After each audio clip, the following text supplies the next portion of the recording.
Zlurpcast!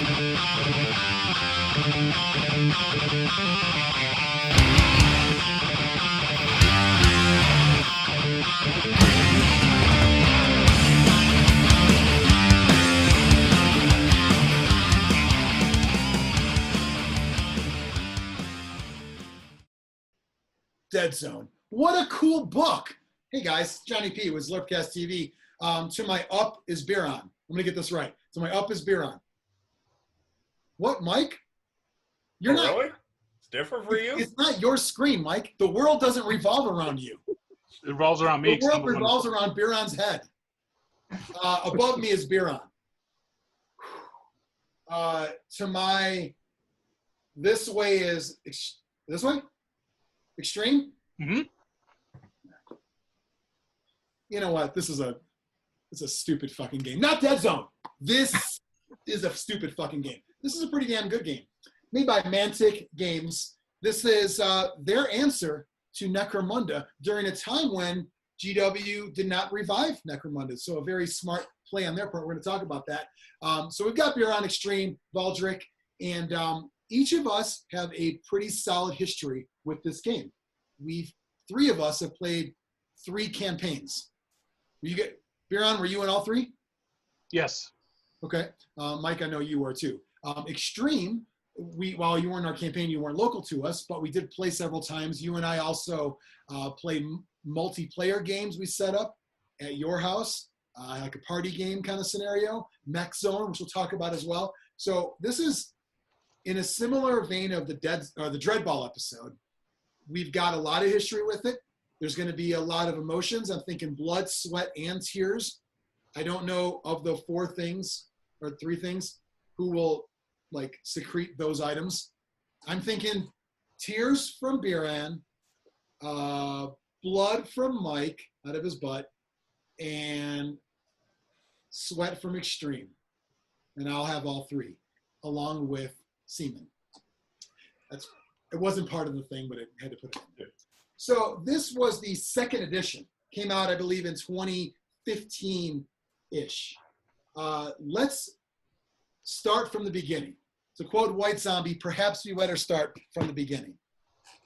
I will tell you fellas that for me, I don't remember anything. No, I don't remember where the beginning of Deadzone for me fell in regards to Dreadball. If it was in the blow-off phase of Dreadball for me, or if in the I played it already or I want to try it. I don't remember that, but I do know this. Xtreme sends me a message. Hey, check this out. Once again, you are to blame. Am I doing it right? Yep. Son of a bitch. You are to blame for all of this. We're back. You started it off. You said, check this out. And I think I could put it in your timeline for you. Thank you. I think it was at the very beginning of you starting to get into Dreadball, this Kickstarter. Okay. But post you receiving Kickstarter? Because I didn't get into Dreadball until I played it. Yeah, I think this was shortly after you played it, like within the very early period. Okay. I think Dreadball Kickstarter, happened in 2012. I think Deadzone Kickstarter happened in 2013.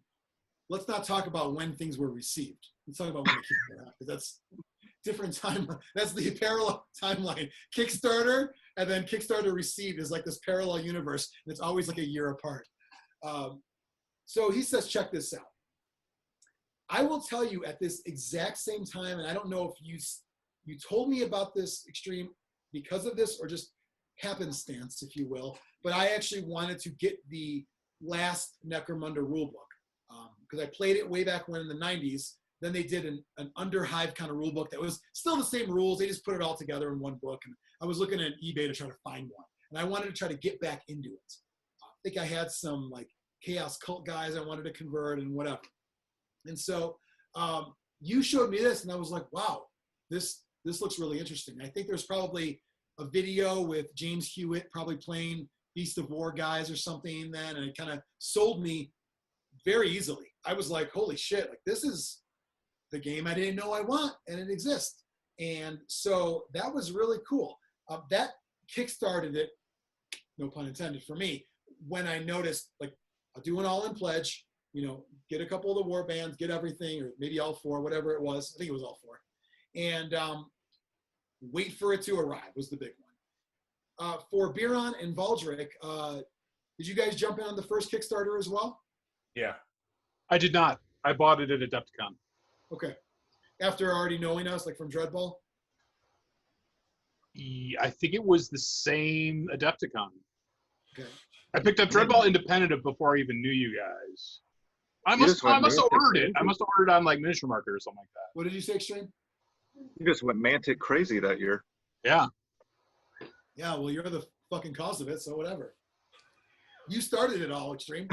You started everyone's, dare I say, cult-like following. Yes. And something that's going to come out throughout this episode, a theme, is if you are all in on Mantic Games, knowing what we know now about, and then check the Dreadball episode for a little more history. Pshaw, just kidding. They, as an alternative to Games Workshop games and models, there sometimes comes a built-in animosity to Games Workshop when you get into Mantic Games. I don't like that. I did partook. Is that the right word? Partaken? Partaken? Yeah. Partook. No way. That sounds like a fucking Eskimo name. Partook? I partook in the animosity GW. Did you guys all do that as well? Yes. In 2013, 2014 timeline. Yes. Yes. Yeah. You too? What? To be fair, though, this was before the quote-unquote new GW, so it was a little easier to have animosity. Sure. Yeah. You're totally right. That doesn't negate Right. feelings and or the beer goggles at some of the sculpts and stuff like that we might have had. I remember the moments. I don't remember a lot of shit, but I remember the moment. We're at Bona Beef for a pre-beef goat kind of gathering before playing Mantic Games. And Biran, you say to me, we're going to check out Age of Sigmar. And I was like, no. Then Mike gave me a bunch of models, and I said, yes. Well, that's because we got the starter for like $50 from that one store that was. Oh, it was cheaper than that. Oh, it was insane. Was 30. I think we both got 2 starter boxes. Oh yeah. But do you understand though that moment I wanted nothing to do with Games Workshop.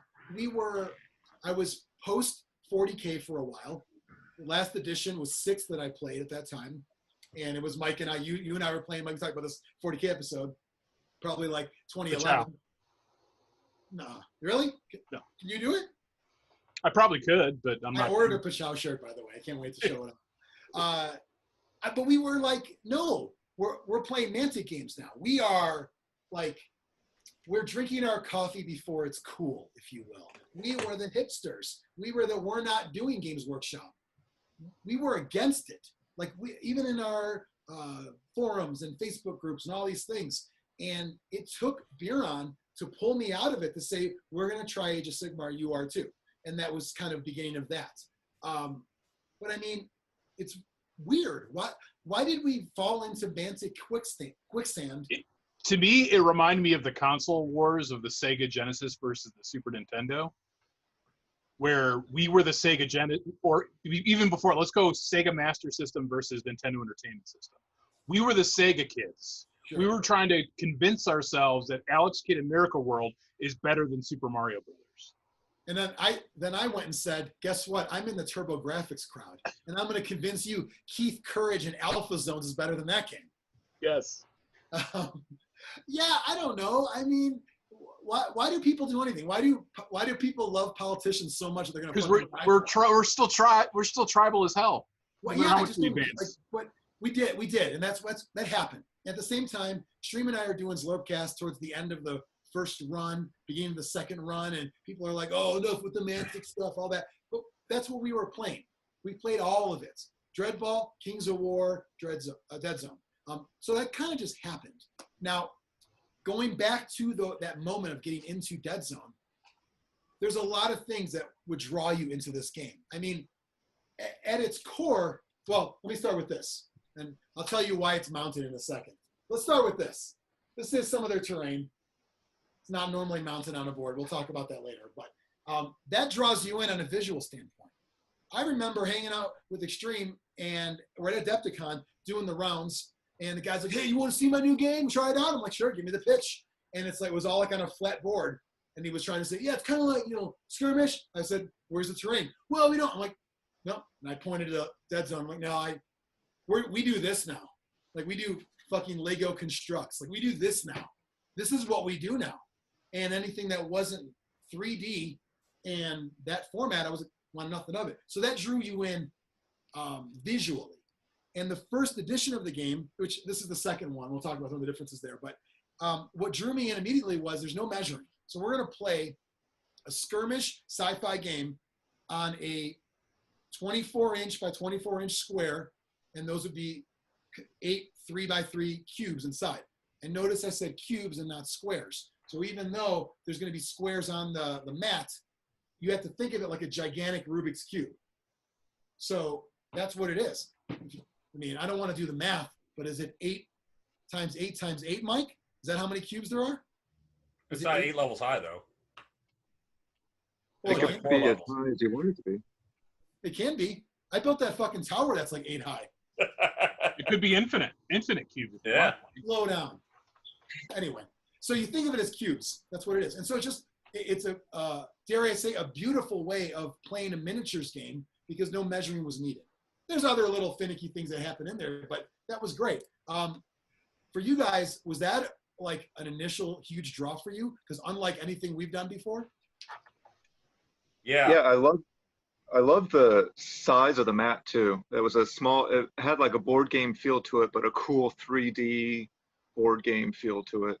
Like And Mall I felt Madness. like, It was just like Mall Madness. yeah, exactly. But doing like movement and all the non-measuring stuff, everything being in cubes, like the more you started to like look at that, it just works so well. Like 3D movement just works in this game, where in a lot of games it's a pain in the ass. It's Yeah.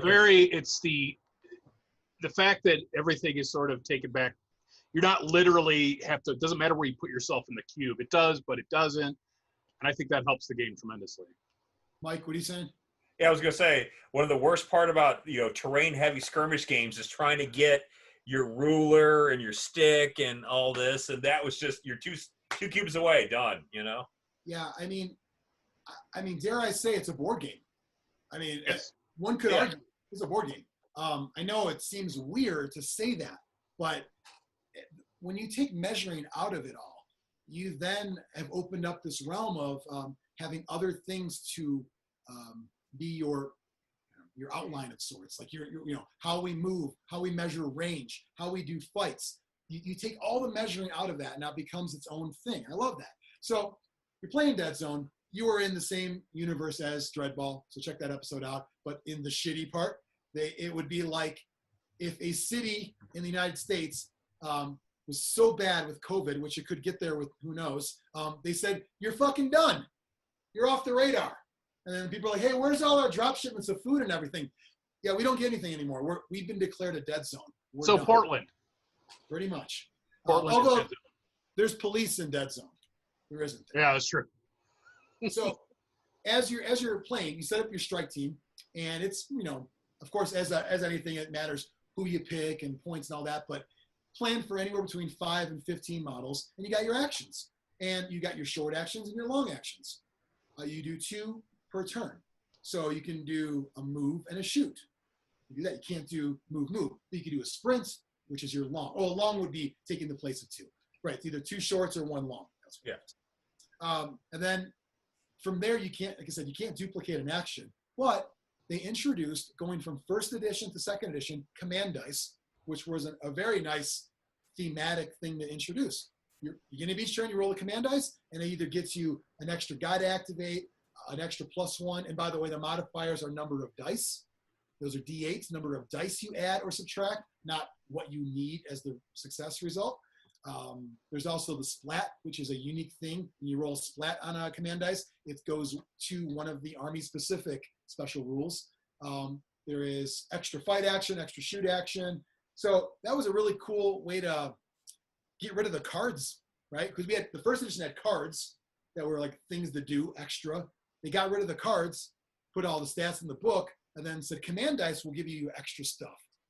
And the beauty of that was every turn you got a new fresh roll of command dice. Whereas if you had shitty cards in the first edition, you were kind of stuck with those. We played way more first edition than second edition. I looked it up. Our 3 campaigns, the first 2 were first edition. Yeah. We did not, it took a little bit to get everyone in, up to speed on this one. But the game itself had some similar aspects. Remember, first edition, I felt had a little more personality because it had those different stages of like enraged, normal, pinned, and whatever the other one was, like hunker down or whatever. I don't know, whatever. It was like 4 different stages, and like plague started up here, but everyone started here. They took all that away and they kind of simplified it. When second edition came out, they basically said everybody that has 1 point of armor now has 0 armor. So the people were dying quicker, because that was always the thing in the first edition was everyone was saving everything. And now Xtreme, you hate that. We talk about in other games, you hate when nothing happens. So that was kind of let's say everybody that's at 1 is at 0. Everyone that was at 2 is now at 1. And so that helped to keep the tougher things on the board as they should, and then the weaker things gone in a hit. One thing about Deadzone, I think it was the first edition too, but regardless, was something that we talked about in the Warcry episode we did, that what I love about damage in this game is you have your 3 states of a model. You're either fine, untouched, wounded, or dead.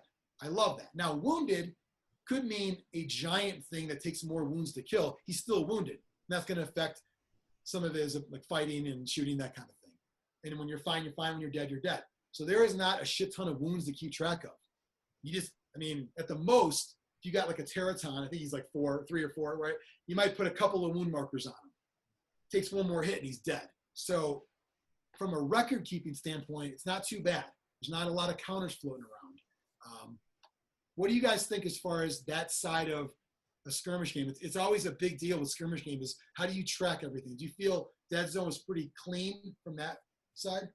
Compared to some other games like Fallout, that Fallout game where there's 50,000 different states and tiny, tiny tokens. I thought you almost didn't even need, you could almost keep most of it in your head. You didn't even need tokens. But like you said, the heavy wound models are a little more walker or something like that. But yeah, I thought it was fine. There was no problem with that from a gameplay. Something else that really helped too with like minimizing the number of tokens and stuff that are there, but remembering what's going on is it was just a universal rule for the whole game. So whatever was going on your team, it was the same stuff as affecting the others. It's not like army specific tokens that you had to put all over the place. Yeah, you're right. It has a lot of like tough is tough. No matter who has tough, you got it. There was a lot of that uniformity. There were some things I missed though, like I mentioned about the personality. So I've got my plague guys. By the way, all painted. When can I say that about a whole game? This is like 400 points too, which is crazy.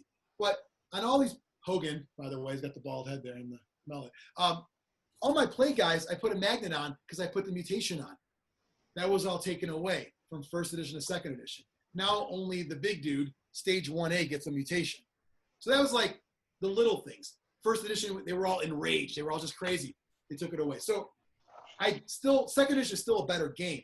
But in order to make it smoother, they had to take some of that shit away. For me, I do miss the cards. I kind of like model cards. Yeah. I think that's an easy way to get people into the game. They went to just a straight up army list, like 40K style in here. Do you guys think you should have probably had those cards still in the game? Yes. Because that's another way to put tokens on stuff. Not special play cards, but the unit card, yeah. Unit cards, yeah. I agree.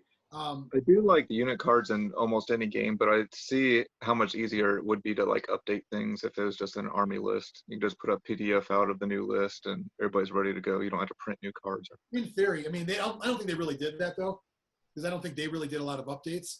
But like other games, like Judgment does that all the time. They don't make cards; they have the app. In theory, I think they probably did it because if you play campaign, everything's going to change after a couple of games anyway. You're going to get skills and stats. Well, and also since they eliminated the cards from the gameplay, they didn't want to have the extra expense of doing cards just to do unit cards. Just to have it, yeah. Put it on the card. Yeah, put it on the card. Fun fact. Except the scumbag card. Keep that out of here. I used old Deadzone cards to play Techno Bowl before it was released. I use old Deadzone cards for everything when I just have a paper card instead of a real card. Exactly. Oh, just to slide it in there? Yeah. So Deadzone, I don't want to get too caught up in the first and second edition stuff because it's kind of irrelevant now anyway. This has been out for 4 or 5 years, I think. You've got the Plague, which is sort of, what I love is usually bad guys are like the second billing. Usually it's like the good guys are the first entry. Plague is the first entry. It's kind of cool. They actually realize, well, the Plague outbreak is why we have Deadzone, so they're first. They are, the main faction. Then you have the Enforcers, which have both the heavily armored guys, the regular armored guys, and the Pathfinders. So kind of like Space Marines. You like Space Marines? That is like your scouts and that kind of thing. Then you also had the Marauders, which were orcs, ORX, and they took it away later on. They like reverse retconned it, so there's no. Is it ORC now? Is that the official? I think it is. Those were, so Mantic's take on orcs were, we're not going to make them goofy and wacky. We're going to make them, they are trained mercenaries to a point that the GCPS, their kind of imperial organization, trained because we were tired of losing our guys. So let's give them all the weapons, give them all the training, and send them out, have them fight the Plague. And then eventually they were like, why are we fighting for you? We should just, fuck you. We got your weapons. We got your training. We're good. And I think those models, didn't they have like their look was a little kind of like World War II-esque, like, right? Yeah, so, Civil Yeah, the War, one guy World looked War like II. the Mordians from oh, yeah, UK. more like that. Yeah, Yeah. like the captain of the Yeah. had kind of, didn't they have new ones that were coming out, like hard plastic ones that we saw Looks like 5 years suspiciously ago? like 40K orcs, yes. Yeah, and then They that never were- happened. That never Never happened. happened, no. No. The lore they came up with, the Marauders, was cool. I actually liked Yeah. it. Well, like we said with Dreadball, they did just enough. And this is not a knock, just enough to get by. I don't mean that as a negative. I mean, they're not doing novel. Well, I guess they probably are now, but they're not doing this whole gigantic 40K universe. They did just enough to say, here's our take, and it's different. So I appreciate that the orcs were their own take on it. And the Plague are not gene stealers or tyrannids. They're their own thing. And so they gave that kind of life to them. The fourth one was Forge Fathers, right? Mhm. So they're space Or derivative. Revs. Rebs, right. Rebs, yeah. Right, Rebs was fourth. So Rebs are very similar to like a Star Wars rebellion. Humans and aliens, we don't Diverse, like a very diverse cast. Yeah. very diverse. We don't like the shit going on, so let's all team up and fight against it. Then Forge Fathers come out, and they were restic, like resin plastic, but they were like the Brocker guys. Right, the gay construction worker aesthetic. Yeah. And then they had the Forge Guard, which were like their Terminators. Those were hard plastic. I didn't like the models. I never bought those. And they said, we're eventually going to do Steel Warriors. They're going to be kind of the in-between. Basically, they're Enforcers. So they're normal armored guys. That came out when the second edition came out. Yep. So you'll see Which pictures. I ended up never using those because I went all in on Forge Fathers. I never used the Steel Warriors because like I'd rather have either a Brocker or a big thick armor guy. The mid I was don't know. not I good. probably would have built the Steel Warrior. I thought they looked cool. They did, but they were plastic and had 80 pieces each. Yeah, people online said they're a pain in the ass to put together. I Yeah. can't confirm that. They looked pretty cool though. And the Brockers, I will argue, are their best restic they've done. They're good. I didn't like the biker guy though. I think he looked No, weird. no, he looks stupid. I also had that, like, he was driving like a tractor and the whole front was like destroyed because it was like half resin, half wood. Yeah. I remember that. So there were 5 factions? Oh, 6, because Veerman came out too then. And Asterians. And okay. So Veerman come out, Space Rats. So what they're doing, you can kind of see how Kings of War, their fantasy game, trying to find their spot between Warhammer Fantasy, Dead, and Age of Sigmar, trying to find their spot. They were kind of in a little way trying to find their spot here. We got squats. Everyone says, where's squats? We got them. Rats in space, we got them. Orcs that are different, they were trying to find their niche there. So Asterians come out, and to Mantic's credit again, they have a different take. They are not elves. And I'll tell you why they're not elves. They came up with some background. I'm probably going to get it wrong. Sorry if I do. It's been like 4 years. But the Asterians are a very elite race that they kind of elf-like with the ears, but they, whatever objectives they're trying to achieve, they can't risk sending their own to the dead zone. Everyone else is in the dead zone fighting. They're like, no, we'll send one dude and he's going to like hang in the back, and then he's going to control these robots that are doing their bidding, the ciphers. And I think the ciphers were rustic because that's all they had. And then eventually they made the actual ones in plastic. I'm not sure on that. But, Josh, I think, had those in. Josh and Ryan. Ryan both, yeah. So that was their shtick. Kind of cool, different, controlling them with their mind. In first edition, they were a pain because you couldn't suppress them. Is that right? I don't Yeah. know. Yeah. Okay. But the Brockers were a hard counter because they had AP on their blaze away weapons, so they could actually suppress to kill. Okay. As opposed to suppressing just to. Yeah, just to get them down. I remember helping Josh build those, and those were some rough models to build. Yes. Yeah. Like Black Talon or something. Was that one of the guys? Yep.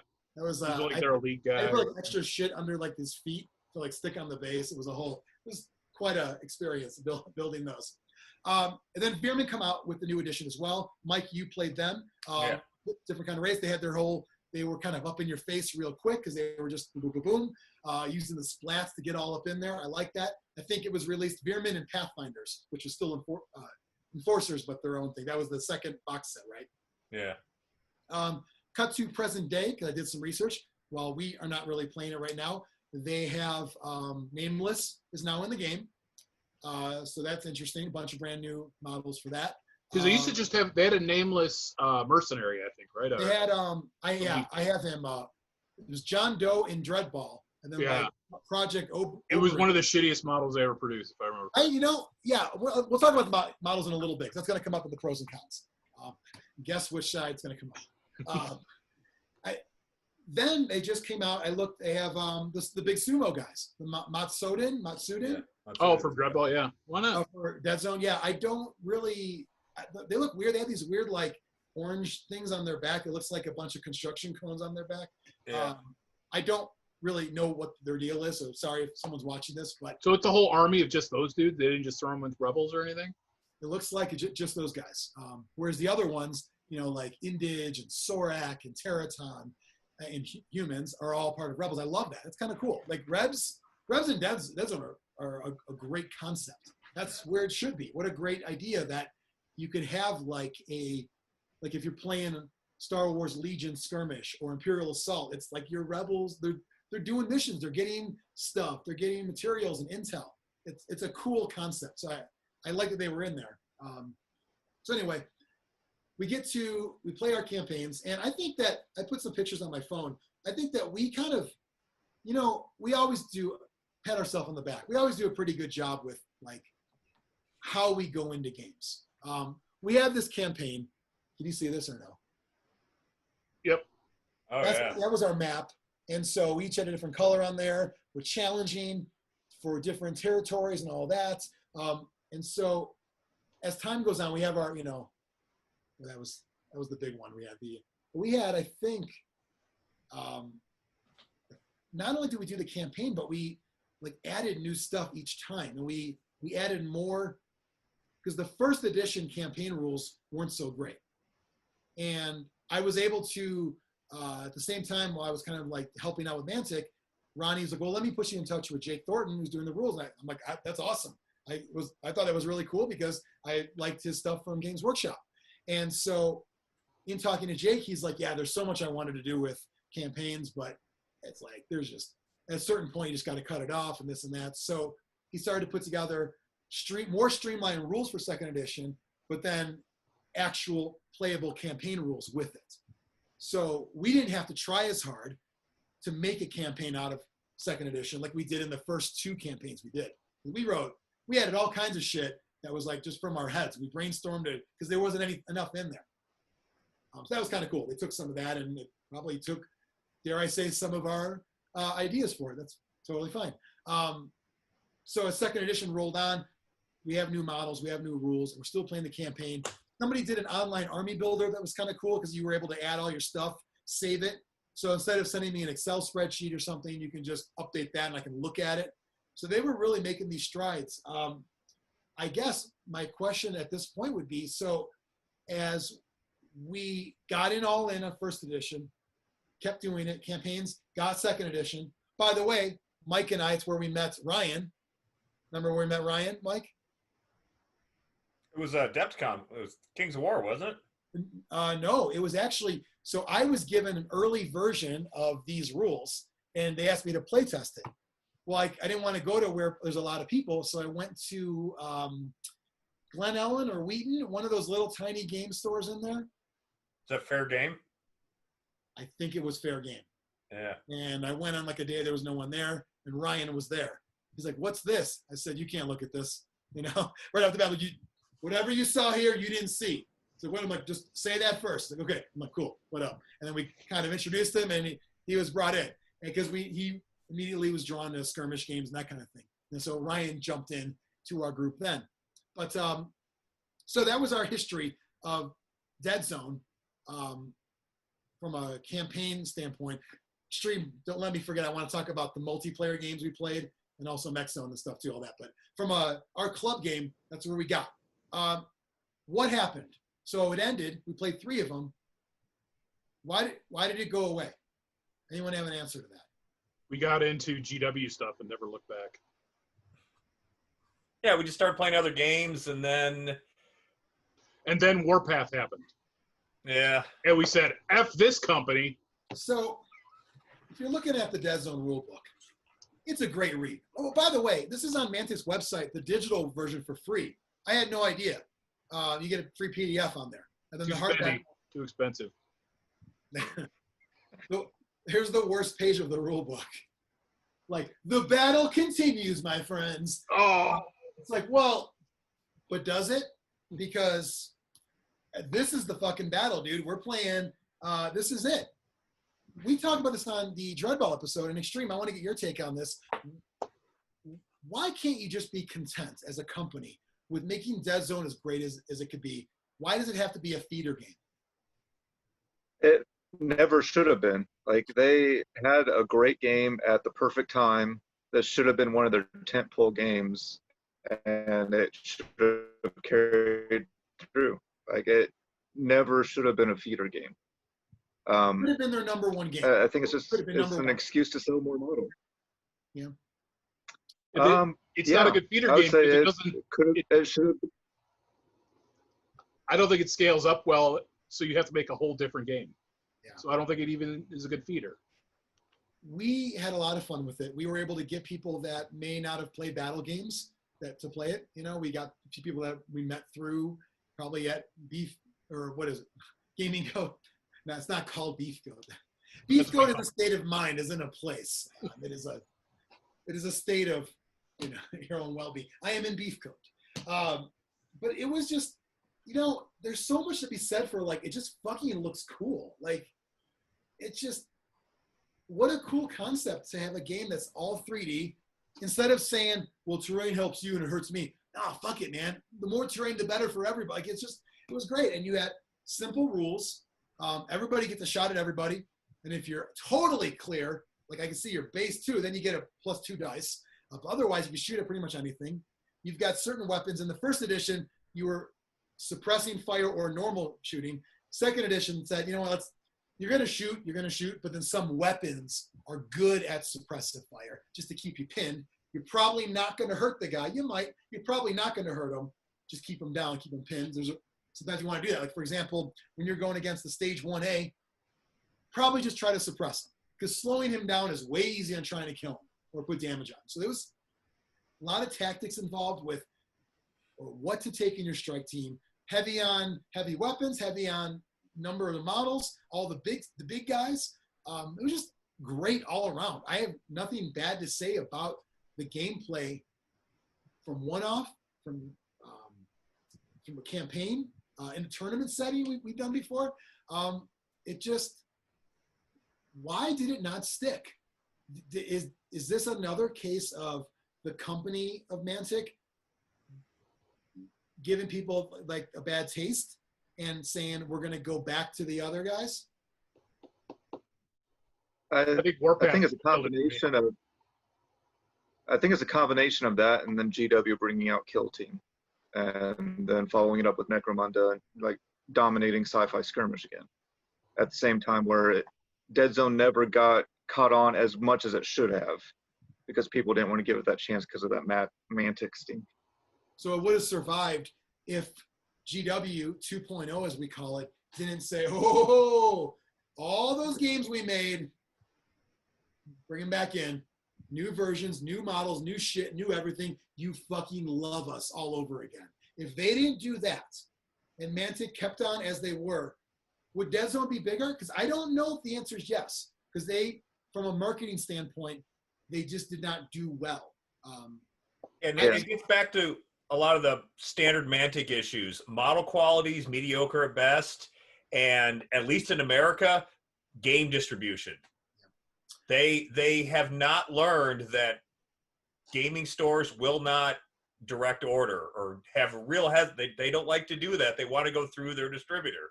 Because they get, depending on how much they spend with the distributor, they get a better cut, a better deal. And that's a wasted purchase if they're not getting that benefit. I'm making cold calls to game stores. In my 2 months, I was a sales professional for Mantic.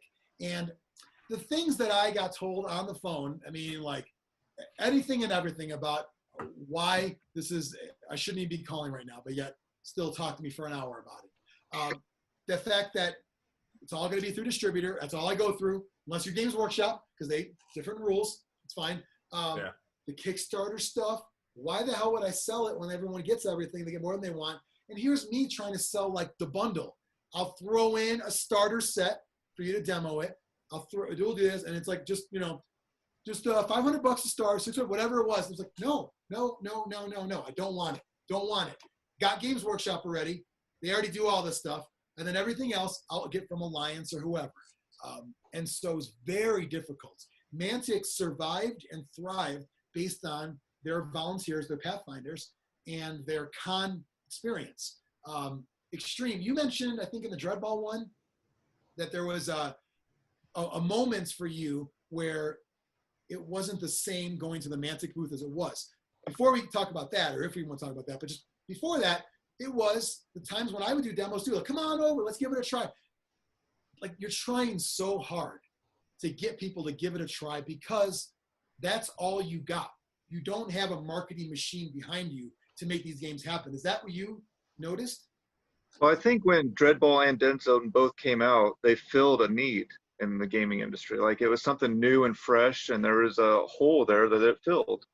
So it was cool. Like, we wanted to go there and check out this new cool thing. Sports board game with models, cool. Different take on it, even cooler, so not a ripoff. Sci-fi skirmish, different take on it. We're not measuring cubes, cool. They did it right. They didn't make a copycat game. They filled the hole.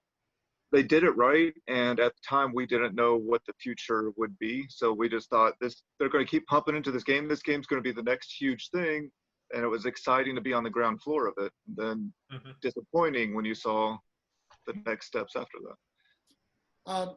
Would you say it's still disappointing that, and I only know this because I, like a good Zlurpcast personality, I did my research on the website because I haven't really played Deadzone in a while. Would you say part of the disappointment is they have the same fucking models out that they did originally, or they have the same models, or they tried to do hard plastic, and actually a lot of them are not as good as the original Restic? I would call that disappointing. I mean, that is a disappointment, but I think the biggest disappointing thing is that they're not putting any effort into getting this game out, in my opinion. Like, I don't see any effort on their part to, like, I feel like this game's lifespan in their eyes is done. Like, they've moved on. Sure, they'll pump out something here or there to keep people appeased, but for the Kickstarter, has the game been declared a Deadzone? When they started releasing models in hard plastic is when they lost me on the model front. I thought the enforcers in hard plastic were trash. You know, it's kind of weird. Like, if we take like the original Plague models, you know, they are not, I don't know if they're going to show up too good. They're not phenomenal, but I thought they were pretty good. And then they came out the hard plastic stage 3As, and I didn't like them as much. Now the zombies were pretty good. But they've always been good at making hard plastic zombies. Yeah, but these were a little beefier because they were sci-fi, but still, they did a good job with those, but these didn't do it for me. Now let's look at the enforcers. I don't have them with me, but if you look at them, they had the rustic ones, and then they did the hard plastic ones. Now, Xtreme, we talked about in another episode, I thought the Peacekeepers were cool, the new ones, but the actual hard plastic enforcer, the regular ones, didn't do it for me. There's something a little off. The scale seemed off too. The scale's off. And I'm gonna try to imitate it with my own body to see if you can unsee it when you see the model. Instead of the shoulders being here, it was like all the shoulders were like, they were all down like one step, the shoulder pads, and it looked weird to me. And I don't remember that being on the rustic ones at all. The rustic ones seemed pretty solid. So the rustic ones, you could put together a strike team in like a half hour. The new ones, you're looking at a model done. And I actually converted half the plague models by put them in hot water, bend them around. Instead of this, now I got this, and because they're plague skin, who gives a fuck anyway? If there's a little, so like that was great. You didn't have to fix, like they weren't broken. You didn't have to fix it. That sounds like a small thing too, but when you have like you already have invested into the army, and then you get new stuff that doesn't quite fit, even styling wise, like the orcs started to look different. Like, well, I don't want different looking orcs. I liked the way they looked before. That's why I bought into that army. Like, why am I going to buy the new stuff that looks different? It's like Space Marines. If you have a Primaris and a Firstborn, if you have an army of all Firstborn, it looks fine. But when you start mixing and matching the scale, it looks stupid. Yeah, it's not for me. And now it's kind of weird because you want to see them make improvements. You want to see them get in the right direction.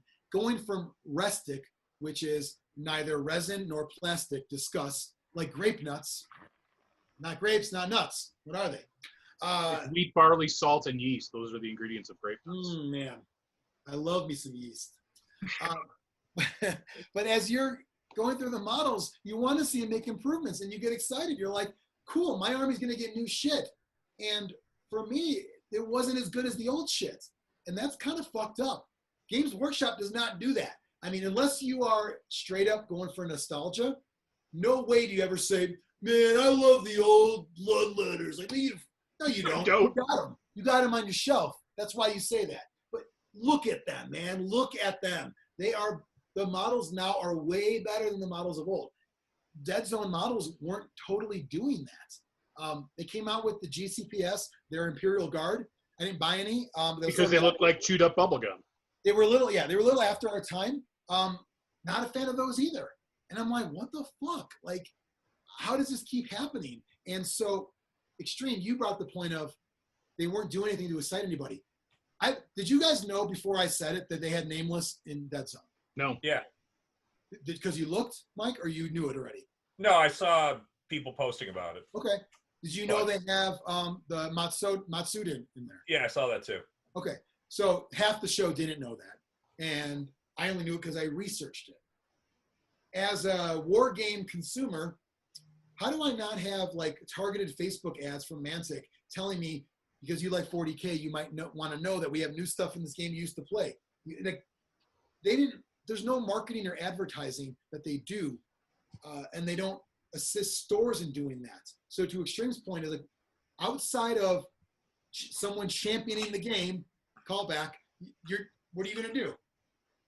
Well, and recently too, there was discussion because I think the Deadzone box set went out of print for a while because they had depleted their stock, and they were considering doing a new box that was a little bit different with some new stuff in it. But then at the end, they're like, no, it's too much work. We're just going to get some more copies of the old one made.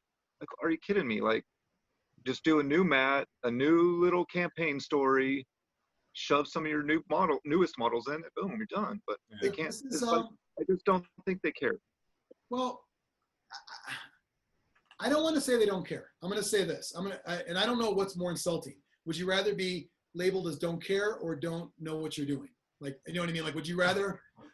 I pride myself in all my jobs to be, I know how to do the job. I just don't want to do it. Whereas someone else is like, I don't know what I'm doing. Like, idiot. I choose to be the way I am. I don't know what it is, because if they didn't try to make Warpath a thing, could we have seen more development? Maybe.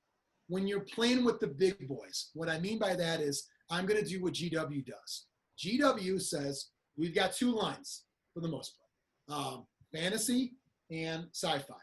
And then within those lines, you got the battle game, you got a skirmish game, you got a giant battle game, you got a sports game, you got a role-playing game, you got a dungeon crawl, you got, like, you have a thing in each one in the timeline. And they're like, well, we're doing that too. We got ours. We got Kings of War. We're going to go backwards to go skirmish. We got Deadzone. We're going to go forward and do Warpath. We got Star Saga. Tarsag. We're going to do our dungeon crawl, sci-fi. We got Dungeon Saga. Going to do our dungeon crawl. They try to do it too. Like a game category for game category, try to match GW.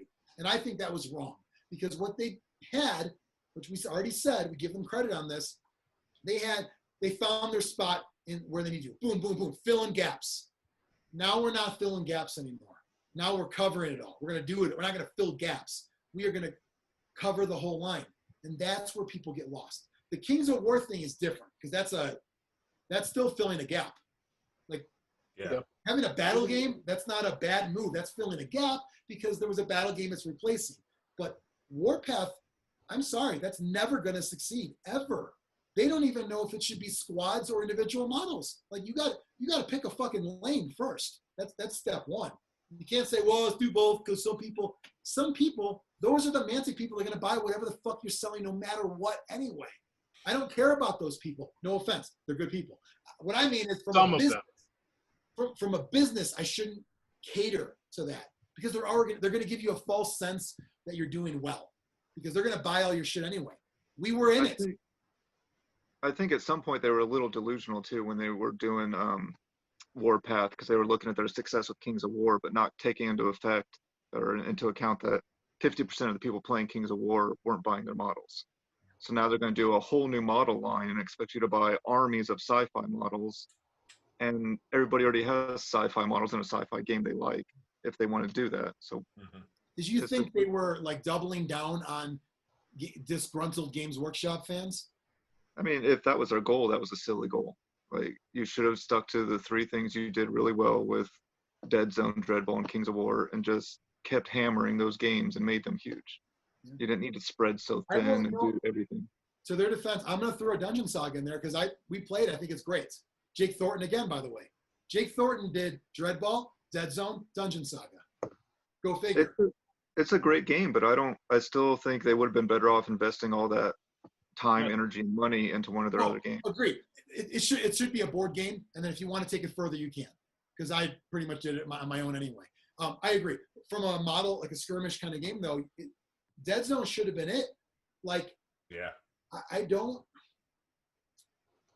mean, do you think they should have done, well, if you want to do a battle game, why don't we just put 4 mats together? Because we've done that. Xtreme, if you recall, segue, I have it on my phone. We did, because I was watching Heroes at the time, and I decided to do Save the Cheerleader, Save Your Jobs was my campaign I created, or my one-off game. We had 8 teams all set up on 4 mats. And there was a girl you had to save in the game, and we had 8 different factions against each other. By the way, Zlurp Nation content, you will get to see Xtreme's A-Team themed orc warband in Zlurp Nation. So sign up. We'll send that out. You're not going to get that for free. Although it's probably on his X painting page anyway for free. But, do you keep them in a Tupperware container like I do of all my Mantic stuff? Pretty close. I put a lot of time into those models, and I think the last place I shoved them in a shoebox. Look at how cool this is. They were very cool, but I think that's just.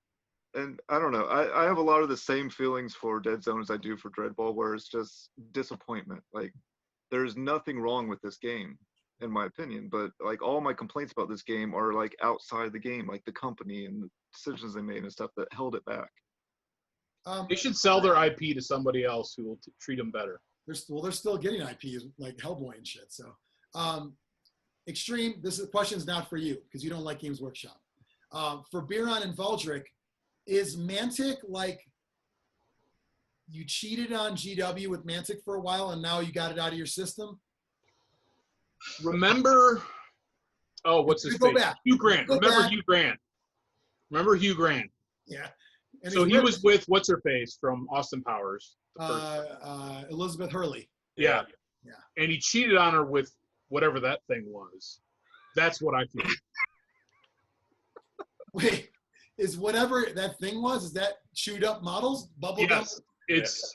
It's because my guess is Hurley wouldn't go down, and that's why he did it. Mantic was willing to go down. Elizabeth Hurley does not go down on Hugh Grant's. Yeah. And we're going to seek that out from another. Yeah. That is us missing Necromunda and all these kind of other fun games. Now it's back and life is good again. Yeah. Is he with her again? No, I don't think so. Oh, well, nice fucking analogy. I think he's doing okay though. Yeah, he's doing fine.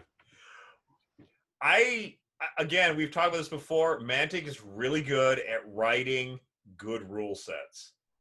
Kings of War. When they pay people to do it. It's gotten better and better. Red Ball got better. I think Deadzone, it got simpler and streamlined and for tournaments and whatever. It's just they don't promote it and model quality. So, who wrote Deadzone?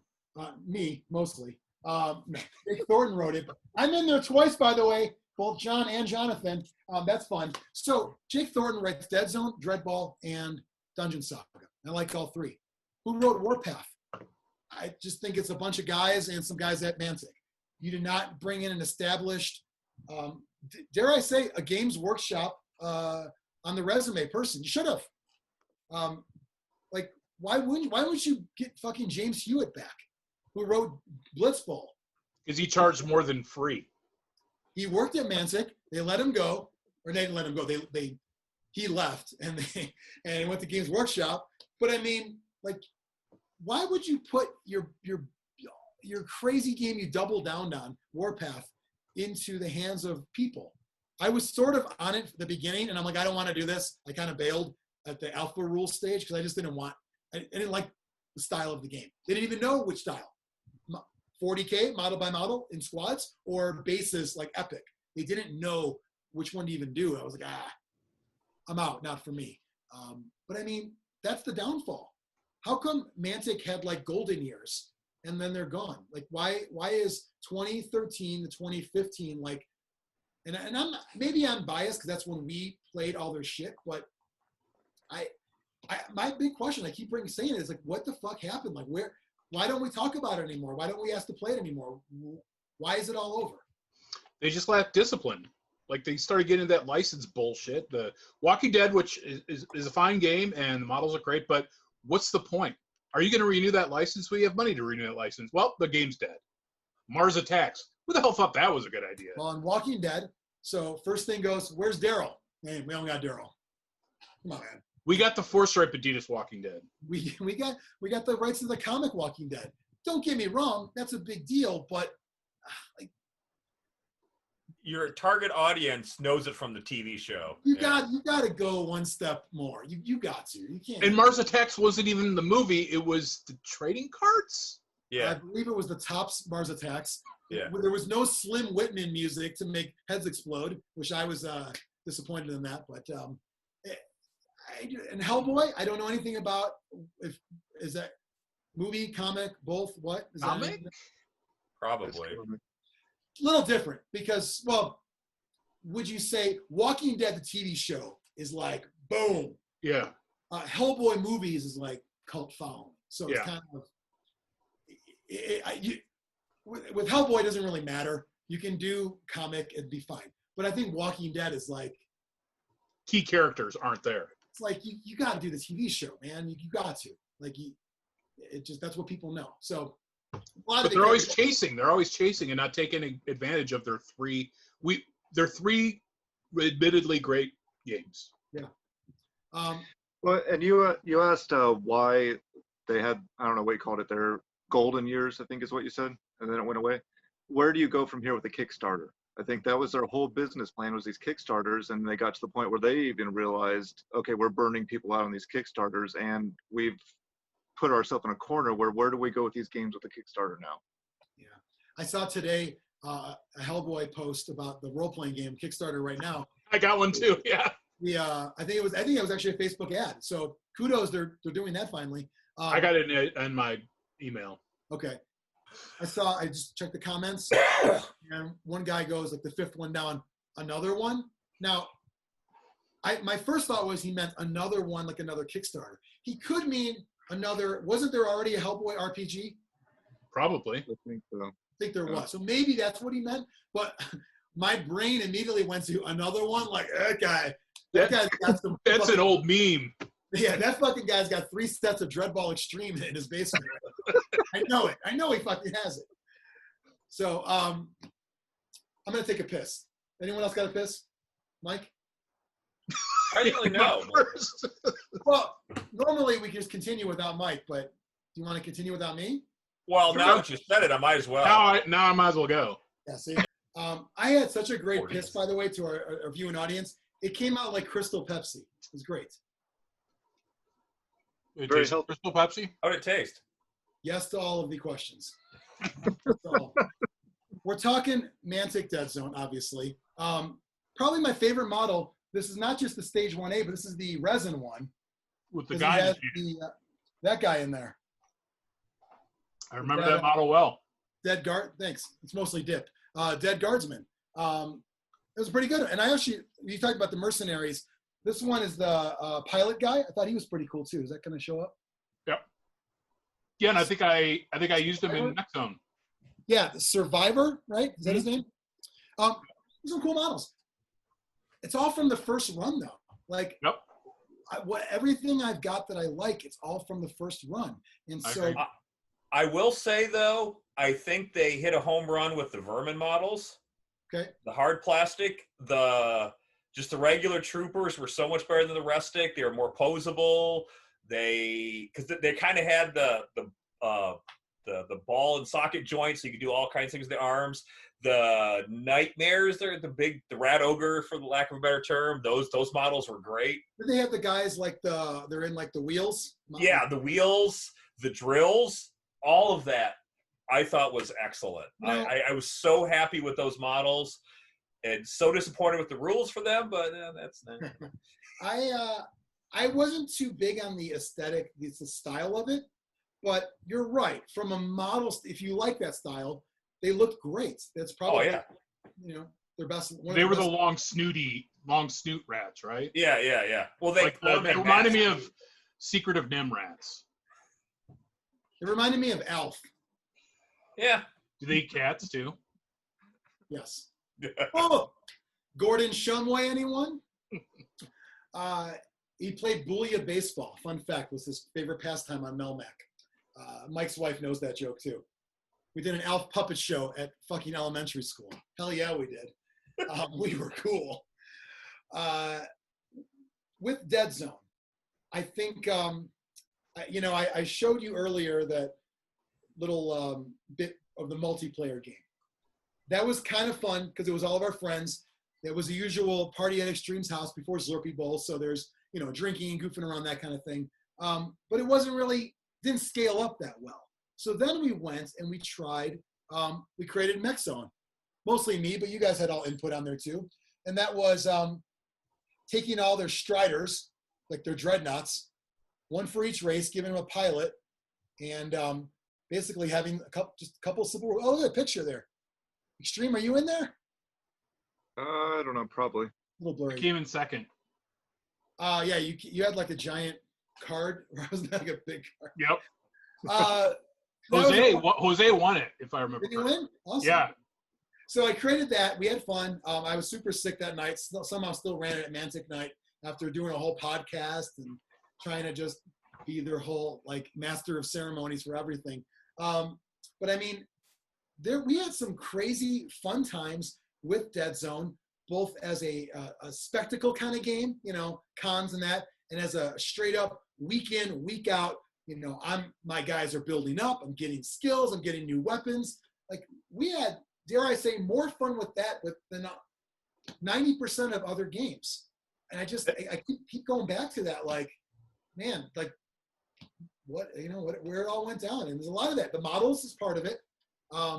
the no support. So I think pros and cons. Let's go around and do that. We've covered the pros. I don't think we've all, those great rules, great concept, filled a void. If you want to add more pros, guys, feel free. But And those pros could work for every Mantic game we're going to cover, probably. totally, yeah. For cons, though, I mean, is the same ones as the Dreadball. Kickstarter exhaustion, company not sort of having the initiative to kind of get lack of support, and just like you can't leave it up to the volunteers to sell your game, and you just can't, because you know what happens? You only end up marketing to them. So now you have the closed off circle of people that want to play your games, and they're going to buy every game you sell. And because it's closed off, dare I say, their love for your games grows even more, because now it's even more, yeah, I follow this band around the country, man. They're fucking great. Like, are they great? Or do you just like it because the band knows you now? Like you're invited backstage now because the band knows you. Like when you close it off, you're still going to have that core group of people, but you would still have them if you open it up. Like the people that are Pathfinders for Mantic, they're volunteers. They're not leaving if the game becomes bigger and bigger. They're only going to have more fun, right? Yeah. And they might actually get to play in something instead of having to run something. They might. Xtreme what? I do think there's another pro that we didn't spend any time on, and the terrain itself was just great.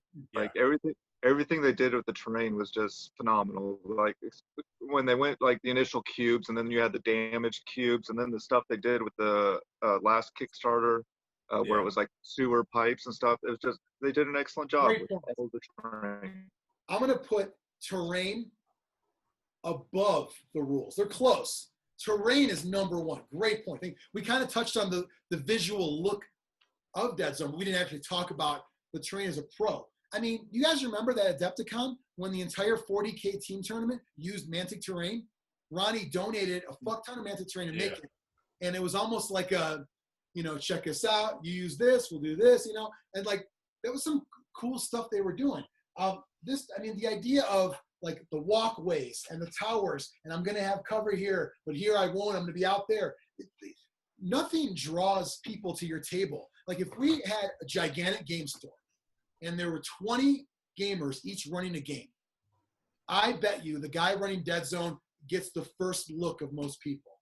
Because Not the War Machine guy with the flat river, nope, the flat. Nope. I walked past him on the way to the bathroom. No, the Deadzone guy gets the fucking looks, because the Deadzone is who we had the affair with. This is the most attractive looking. Like once you get down into it, you start to see some of the issues, But am I the only one though that the Deadzone terrain I think is great for Deadzone, but when I see it used in other places, I'm like, I don't like it in 40K. I don't like it. Let's talk about it. My shit's now mounted. You want to know why? And I'm working on it. I'm going to repaint it all black and gray. This is area terrain for 40K. But these are 12 by 12 tiles. I actually could flop it on a Deadzone board and still be legit. Mm-hmm. It's because it's up to I only did it with 2 of them. The other ones are buildings, and they're actually just like I've already said I'm never going to use them for Deadzone again. But these I actually could. I could actually put it on the Deadzone board 4x4 and use it again. I probably won't, because I'm not planning on playing it, but it's actually great terrain for 40K, because 40K and their new rules have area terrain as a thing, as it usually is, where you're on or off the piece, not the building, but the piece it's on. They have runes, they have structures, industrial structures. So to me, it all fits. I actually think that in all the thousands of worlds that are in the 40K universe, like I'm completely fine with this structure, these constructs looking like it. Now, Star Wars, probably not. I wouldn't be the worst thing in the world. I do like that there was lore that specifically explained why they look like that. Well, the boxes get dropped, the crates get dropped in. So in this thing, and they're all inside, right? All their food and other consumables, and then it becomes terrain with it. They also had, from a rule standpoint, like a size 2 goes through here, a size 1 could slide through there. Pretty cool stuff. I thought that while I like the runes, I have like 2 tiles of runes and 3 of like buildings. I will say this. I found in Deadzone it worked way better when you used real or non-runes, because inevitably people always took that one with all the bullet holes and said, I can see you. And it's like, it's supposed to be a wall. It's like, yeah, but there's bullet holes. I can see you. It's like, yeah, but it's supposed to. So it looks cool. That's why I like it for 40K, because in 40K, it doesn't matter. You've labeled that piece area terrain. So that's my response. Now, you glued it down. How are you going to disassemble it and lay it flat and then rebuild it every time? Never thought about it. Never will. Check this out, by the way. I put a fucking vending machine over here. Another one. I think that was the one time I was happy to get way too much stuff in the Kickstarter, because I never had to consider disassembling my terrain. It's like, you gave me so much stuff, I'm just going to build twice as much as I ever need.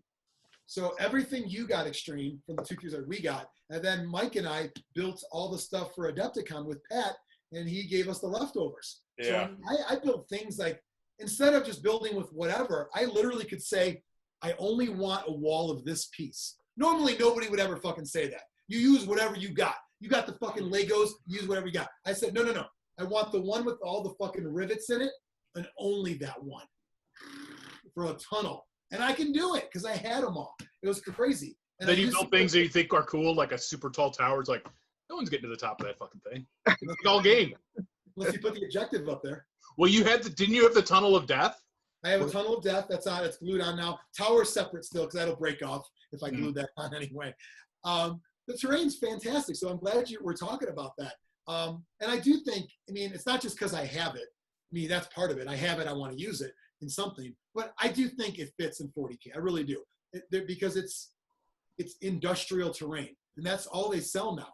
From Necromunda to 40K, they're sector imperialists. Now it's Gothic industrial terrain, but it's still industrial looking terrain. It's not, so I think it's great.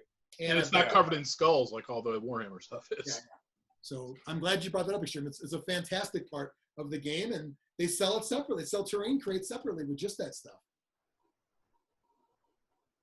I think the second edition box set has a real tiny amount of terrain. Like it was like a little tower and one little thing. Well, the original starter box didn't have that much in it either. They had a lot more than the second one, because that was a big box. That first one. You couldn't, like, the stuff we played with when we played with way more than a starter box. Well, they did, yeah. Because when people built the box set, there was too many levels that had no wall, and thus you couldn't jump up it in the rules unless you were an enforcer. They had jump packs, but everybody else, it's like, first off, how would you even build it? Because it looks like a fucking diving board. If you only have one side with support, it's going to look weird.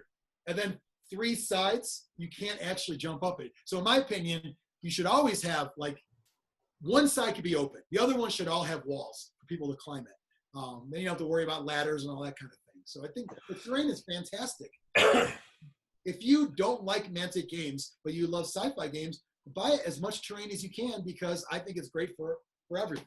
Biran, you may disagree, but I think it's fantastic. 40K, I'm fine with it. I think the buildings work. I think the structures work. The runes work. You can make it fit in anything, though. I bet you Infinity players probably use it.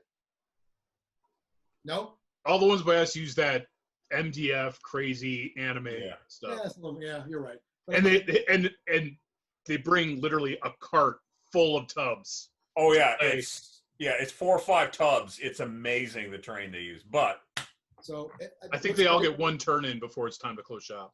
Usually one full turn. It's 3 hours. Xtreme, do you have all your terrain still? I do. Yeah. I have quite a bit of it painted. I don't know. My big thing with this game, like, I'm always trying to make this game work for me in some way.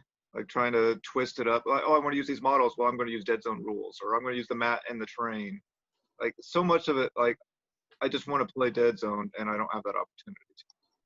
Well, you can. What do you mean? What do you mean?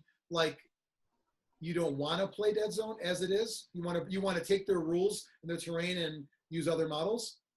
I mean, I can't even imagine where I would begin finding someone to play with unless I drove. So for you, it's about the other person. Biran, Mike, you have no shortage of players because you have a gaming group, man. COVID aside, you have no shortage of players. Who's busting Deadzone out next Thursday? Nobody. Why? Well, I know for me, it was just overall souring on Mantic and the models, mainly. I just think they're getting blown away in every front by GW. Like, the models look like shit.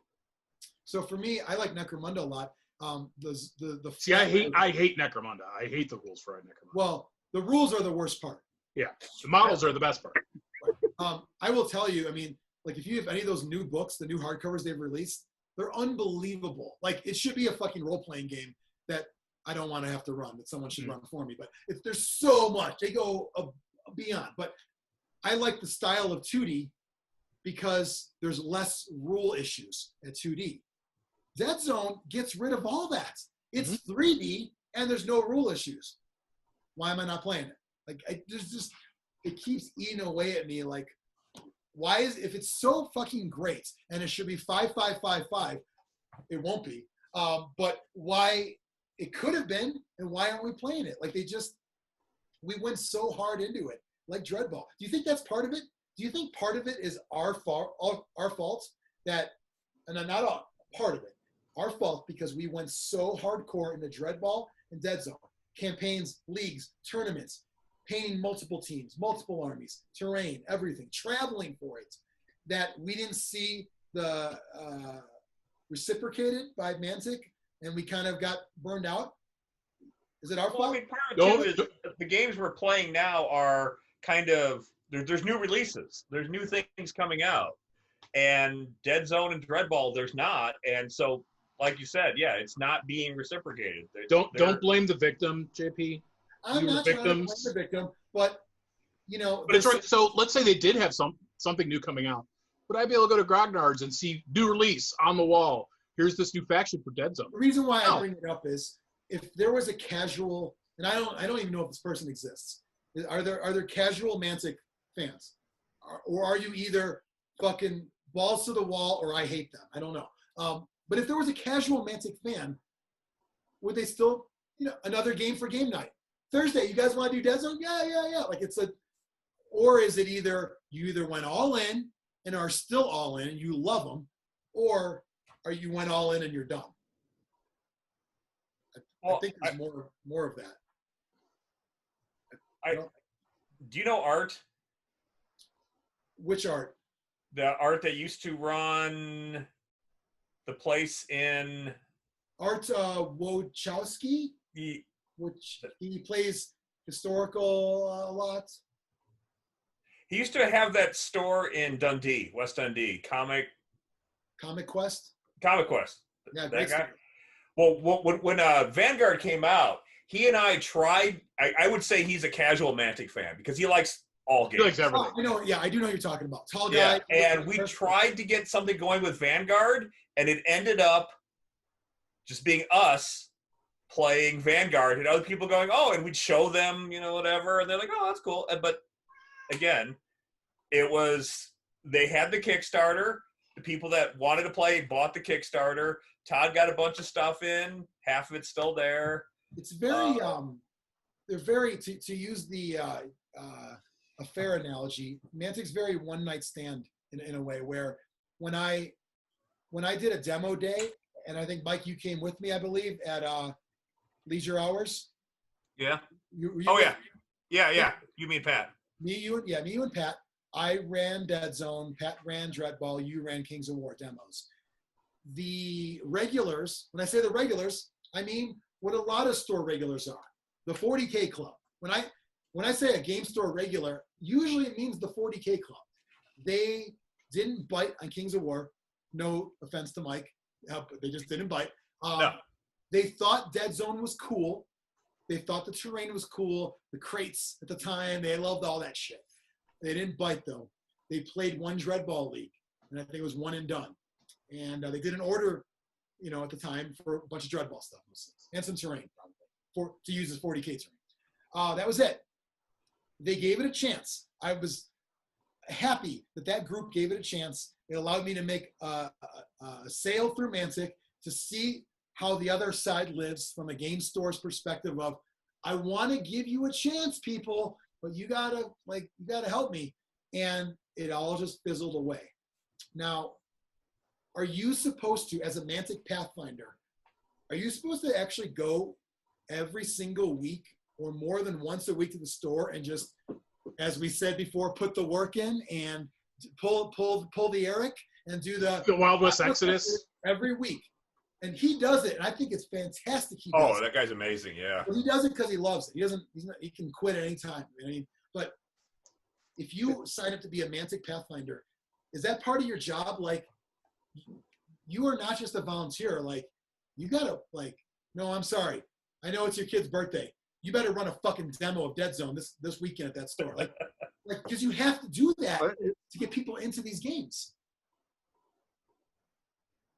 It's fantastic, those people that show up every week and do that, but at the same time, for the regulars that see them every week and see the same one or two people that showing interest, it starts to look sad. And I think that gets like a reverse. It starts making a negative feeling on the thing that you're trying to push. It puts a worse stink on it. Fair point. That's weird, right? It's that there's a sexiness to a game that is, if it's just the same two every week, it's kind of like, oh my God, a couple of duds. Even though it's kind of shitty to think that way because they're having fun, but it is.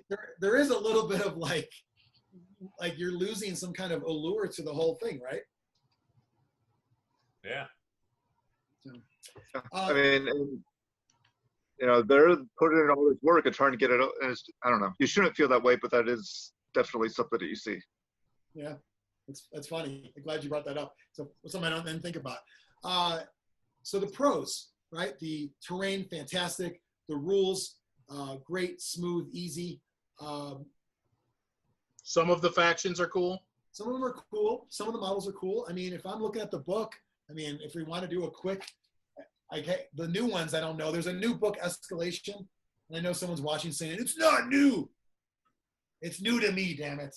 But you look at these models, and like I said, I think the Plague, the big dude, was cool, and then they start to come out the plastic ones, not as cool. I don't like any of those except the zombie. I don't like the aberration. I don't really. The swarms are okay. Terraton's okay. Old models, by the way. Oh, look at that, by the way. Mech Zone, anyone? Oh, Death Crank 4, I called him. I took a piss at Adepticon. I came back, and this arm was broken. You guys know who did that? It was me. Was it really? Someone did it. And I was like, no disrespect to someone with COVID, but I was like beyond that night. I was like, oh my God, I'm fucking shitting, puking, pissing, and I got to run a podcast and a game. I come back, and my model is broken. I think Pat still has my Iron Ancestor. Oh. So you And lost. I'm like, and I painted that. I got a 5-year whodunit going on that I'm currently LARPing and no one's playing with me. Fucking whodunit. You're at the mall yelling at people. Did you break my Strider? Right. Biran, tell me about this monocycle over here. It has more forms of Restic than I thought existed in a single model. Why does it look fucking awesome here, though? Oops, there it is. Oh, yeah. Like, talk about a paint job, not really, like it's telling the story. It had like the clear Restic, it had blue Restic, it had gray Restic. So the Veermen, as Mike said, were pretty solid. Oh, yeah. I think if you like that look, that the drill guy, those are pretty cool. Nightmares, I remember he was a badass in the game. No, they were terrible in the game. Really? Oh, yeah. What am I thinking of? The orc. The orc, yeah, the Ripper suits. Yeah. Yeah, okay. I got them confused. Because the Nightmares cost more than the Ripper suits, but didn't come with any weapons. And I'm like, that's right. Yeah, that's insane. It's got to be typo. And then the new edition, the FAQ, nothing. So I'm like, yeah, the Orc Rainmaker, I believe. Yeah. So that guy looked cool. I don't know. It might be the paint job. I think. No, they look cool, but it was like putting together an old school Space Marine. Yeah, the Rockers There's were so many separate pieces. I don't like this guy. It looks like a bunch of terrain like put together on a model. Like it looks like a piece of terrain. Yeah, it's again the same thing I had with their tanks where they're too literal. They squeezed that fucking guy in, that middle guy. Yep. From the old Warpath. He's militia now. I squeezed him in. Like, you could have just let him die. You know what I mean? Asterians, we talked about them a little bit. They are rustic, but not kind of bendy. I think the feet were kind of bendy on there. Marauders, they were the originals. They did not have new models. Maw Beast was literally a beast in that game. Rainmaker. Oh, yeah. And then you've got the mercenaries, of course, star players, if you will. But, some of the models are cool. The style can be cool, but some of them didn't do it for me. I wanted to like Enforcers. Guess what? The new Enforcers that Games Workshop made for Necromunda are fucking awesome. The Mantic ones are not as awesome. So it's a case of filling a void, and then the real thing came and said, we're done. We got the real thing. So I would like to see Deadzone succeed and do more. They came out with a book, Escalation. So that's something, right? And 2 new races. Would you say that's better than nothing, or is it kind of done at this point in your guys' eyes? It's done. Yeah. It's only good to have that kind of release if you're really going to push it and get it out there. Like if 3 of the 4 of us can sit around and be like, I didn't know that was coming out, then what? You wasted the resources you put into it. I'm the only one who knew before today. I've seen somebody post it on Facebook. I was like, oh yeah. I actually think I saw, and someone could correct me if they want, but I think the Matsuden guys actually says web only. Like, oh, fuck you. Like, so even if a store wanted to get behind it, that's a no. Like, talk about squeezing that group more and more and more. At a certain point, there's like 3 guys left, and they're out of money. Yeah, I was talking to Todd about that. Some of the new Abyssal Dwarf hard plastics for Kings of War, they're web only. And I was talking to Todd. I'm like, because I felt a little bad because I bought them, and they're really, again, they're good models. But Todd's, it's just like, yeah, I can't sell this because it's web only. And dare I say, you couldn't sell it even if it wasn't. Well, I would have bought them. You could sell it to Mike. What, Xtreme? You could sell it to Mike. Yeah. What's the cost per model? That's all the only metric I care about. It was $1.50. It was $15 a sprue for 10, and you can either make warriors or the gun guys.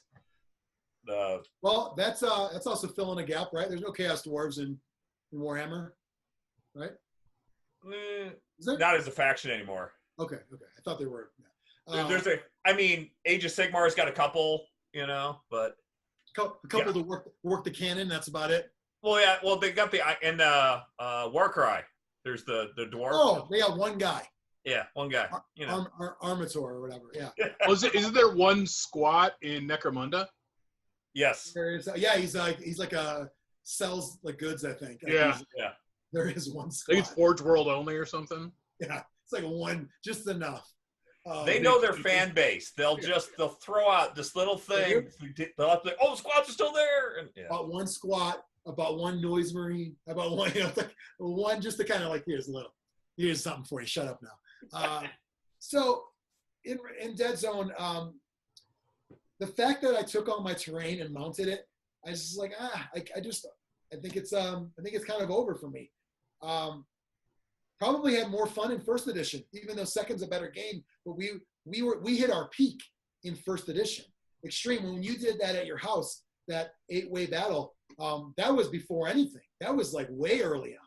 If I remember correctly, that was like we all got our shit, and like next month is Zlurp people. Yeah. Ryan Harmon's like, I gotta build some enforcers real quick. Like we were all Randall played. It was great, but it was like that was like the height of a Kickstarter where I just got all my stuff. Can't wait to play, guys. We're going to travel to another place and do all this stuff. Campaigns were fun, and the tournament was fun at Adepticon. The first one, I think they've done more, but the first one, which was first edition, was great. But yeah, I think we're kind of a little past our time on this. It's a band that we all liked their first album, and we kind of liked their second album, and now they still have a fan base, but we're never going to go see them again. It's kind of what it is for me. Any other the blowfish of games? There, yeah. Darius Rucker. Fun fact: Darius Rucker almost shut down an entire concert because of something I did on the website. Because you called him Hootie, didn't you? I said Darius Rucker from Hootie and the Blowfish, because the other two guys were going to be there too, but they all had their own bands. And those guys were fine with saying from Hootie. He didn't want to be called from Hootie. But on the website, I put it all. And he said, that needs to come down or else I don't play this show. And I go, he's looking at my website. Cool. That was the first thing I thought of. Mm-hmm.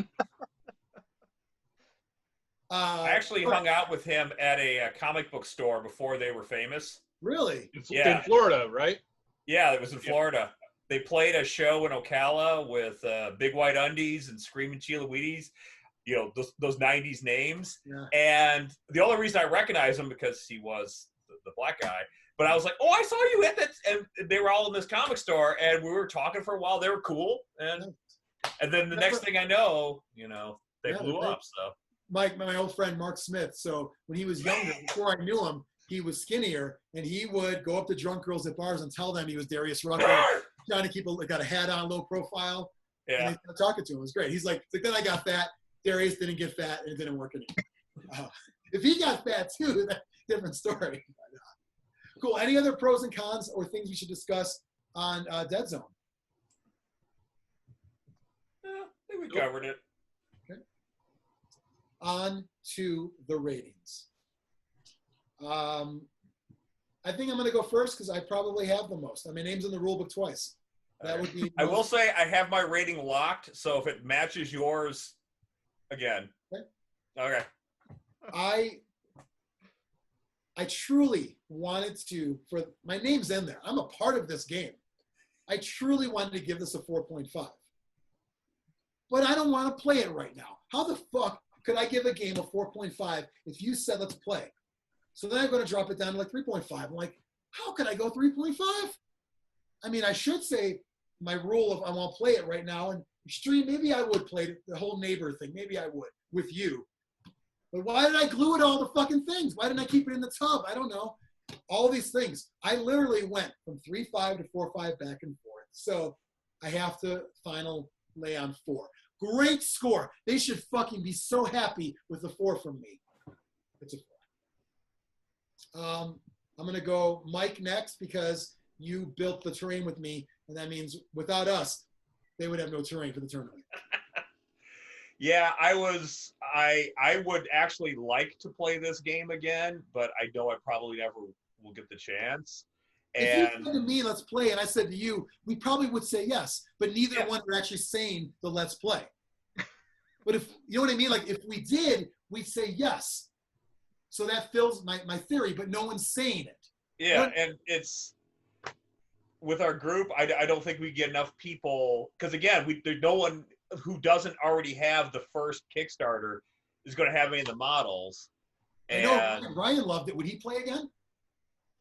I don't know. He's pretty sour on Mantic. Yeah, he really is. And he loves every game, but he's still got that. Yeah. I mean, I just think that it's such an interesting thing to me, this whole episode, because it's such I love it, but I don't want it. Like, it's like if there's a food you say you love, but you never order it. Why do you keep saying it's your favorite food? You never order it. Yeah, but I love it. I don't have a taste for it. Like that's this game. It tastes so good. I like to bang, but I'm not always in the mood to bang. You're not? Not always. 40s, I guess. Xtreme, Yeah. welcome. Wait till you hit the 50s. That's all I'll say. Okay, I know we've interrupted Mike. It's just, I guess I have to talk about that. It's such a thing that I truly would say yes if you asked me, but you're not going to ask me. Mike, you would say yes if I asked you, but I'm not going to ask you. It's crazy. All right, on to your speech. I'll be honest with you, before I forgot about we're going to do this, and when I actually had to go into work over the weekend, and I have a Deadzone rule book at my work. Wow. And that Todd sold me for $1. And I actually was thumbing through it, feeling nostalgic, going, yeah, this is a good game. Those rules, but anyways, moving into cubes, fighting, and then there's mechanic-wise, I was very excited. I read through the whole rule book last night and this morning, and I'm like, man, I kind of want to play. Just kidding. But I want to play. Just kidding. So, but again, there's just something, like you said, something holding you back from actually committing to it.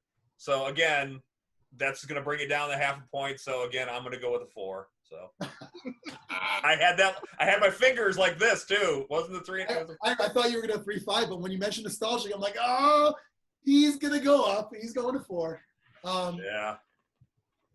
Can I go to Xtreme, Biran? Would you be offended? I've played more than Xtreme. Yeah, but he told us about it. Okay, that's fine. I don't. And he's the handsomest. He doesn't like going last. He doesn't like being the human centipede at the end.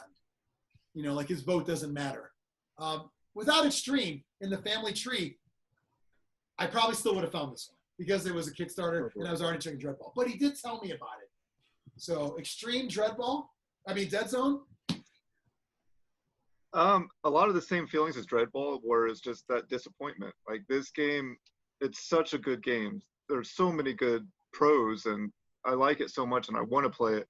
But because of the business practices and it's not in game stores, I can't find anyone to play unless I like drag them kicking and screaming into it and like force feed models to them.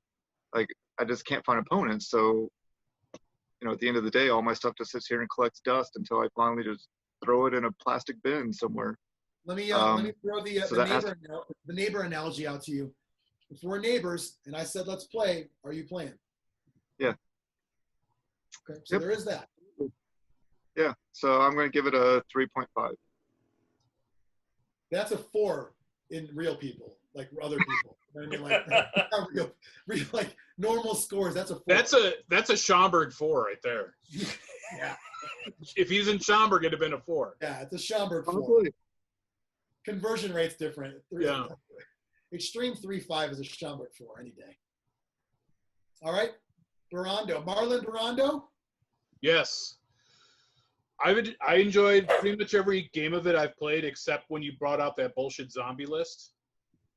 That's going to make it lose half a point. What did I do? When you had that list that had just nothing but zombies in it.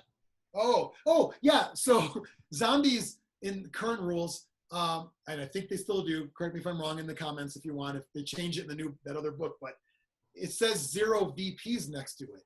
So if you're playing a mission where killing things as VPs, most of them are 0. I think we house ruled it in our campaign to say everybody's at least 1, because 0 VPs, you kill 30 fucking zombies.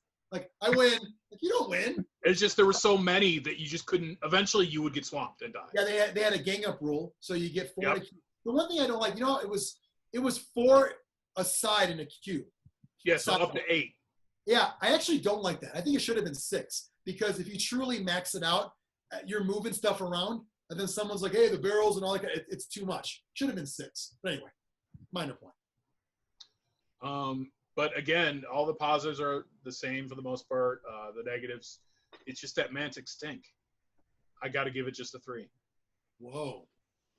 So you, like, when someone in the office makes fish for lunch? Yeah. The floor smells. Or you hope that's what it is and not something else.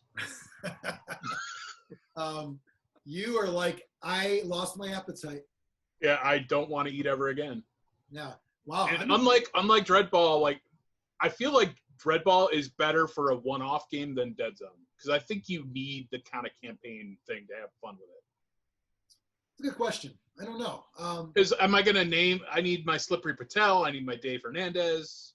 If they're not leveling up, I think both games did well in our leagues and campaigns, and both were really fun. I think one-off would be fine. It'd be fine, but I think Dreadball just goes better as a one-off. Dreadball has the infamous, it'll all be over soon. Biran. Yeah. Close your eyes and it'll be done real quick. Just let it happen. This doesn't have that because, you're probably achieving objectives and probably X amount of rounds or whatever. But, all right. So unless you just throw your hands in the air and walk away like you could do that. I did do that. Yes, I did. The total score is a what for this game? It's going to be a 3.75. 3.75 for Deadzone. This is one of many more skirmish games we will cover. This is the last 10 years have been a huge amount of smaller model count games. So to me, Deadzone is one of the best. That's why I had to give it a good score because, I mean, those things, it's hit a lot of them. Let's talk about getting some of our swag. Maybe you go to Zlurpcast.net and you say, I'm going to buy the coasters. And you can see like one of Mike's pustules there. But before you get to it, you get a bag that says, this is your new thing, man. And when you open it, you get coasters. Is that a resealable bag so you could use it for other things like Definitely. Mantic models? Yeah, I like it. Like Mantic models? Yeah, you could throw your Mantic models in there. Hold on. Add in the shake and bake. Yeah.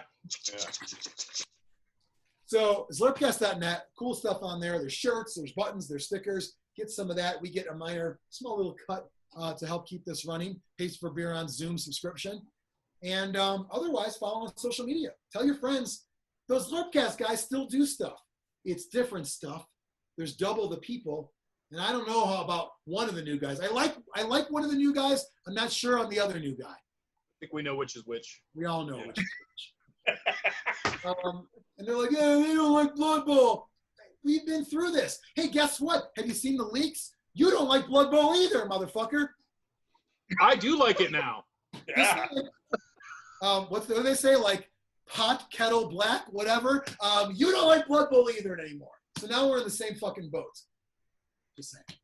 Follow @Zlurpcast everywhere. Join the Facebook group, Zlurpcast Discussion, and we will be back next time on Zlurpcast TV. Say bye. Everyone, say bye. Say bye.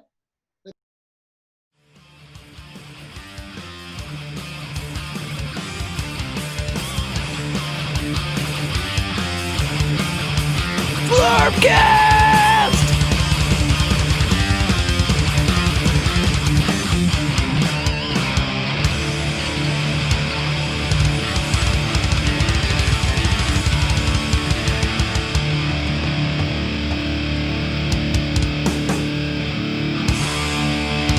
Brought to you by Zomboy. Eat flesh.